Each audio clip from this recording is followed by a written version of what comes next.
Inyo ang Panginoon. Ang mabuting balita ng Panginoon ayon kay San Lucas.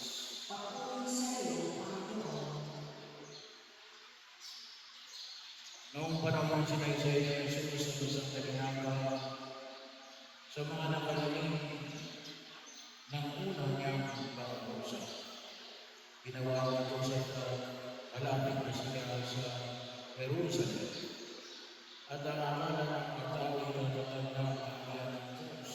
Sabi niya, may isang nagtaong nagtungo sa malayong lupain upang maging hari.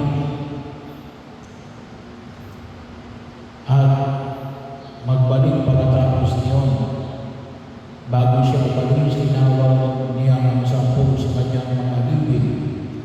Binigyan niya ang mga itong tig-isang salating ginto at sinabihan sila, ipangalakad mo yan hanggang sa pagbabalik.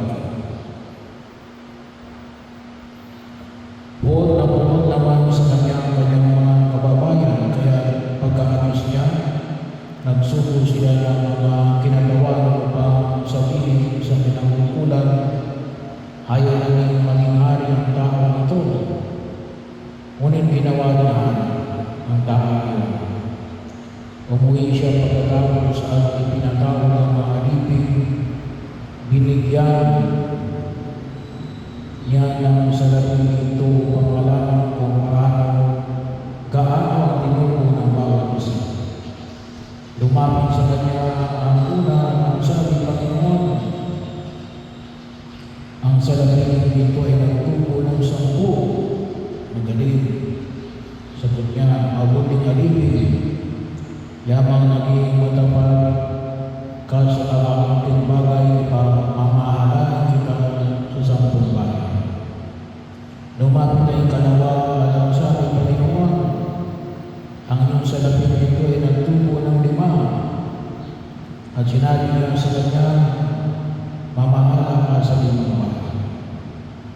Lumapit ang isa pang alipin at nagsabi, Panginoon, ito po ang iyong salating ginto.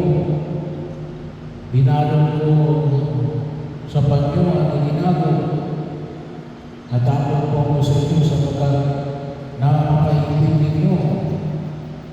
Ginawa ninyo ang hindi sa inyo at dinaan hindi ninyo hiniasin. Sinagot siya ng kanyang Panginoon, masama na libig. Sa salita mo yan kita ahatulan. Alam mo pa na ako'y maipig. Sinabi na kinukuha mo ang hindi sa akin at dinaanin ko ang hindi ko iniasip.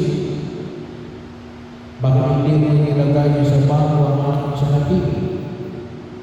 Pagbabalik ko sana ay tinubo ang puhunan ito.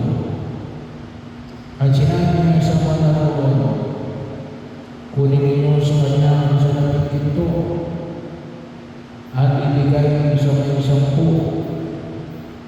Panginoon, siya po ay mayroon ng 10 salating ginto.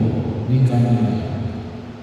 Pinasabi ko sa inyo, ang bawat mayroon ay ibigyan pa. Ngunit ang wala, kahit ang kakaunting na sa kanya ay kukunin pa.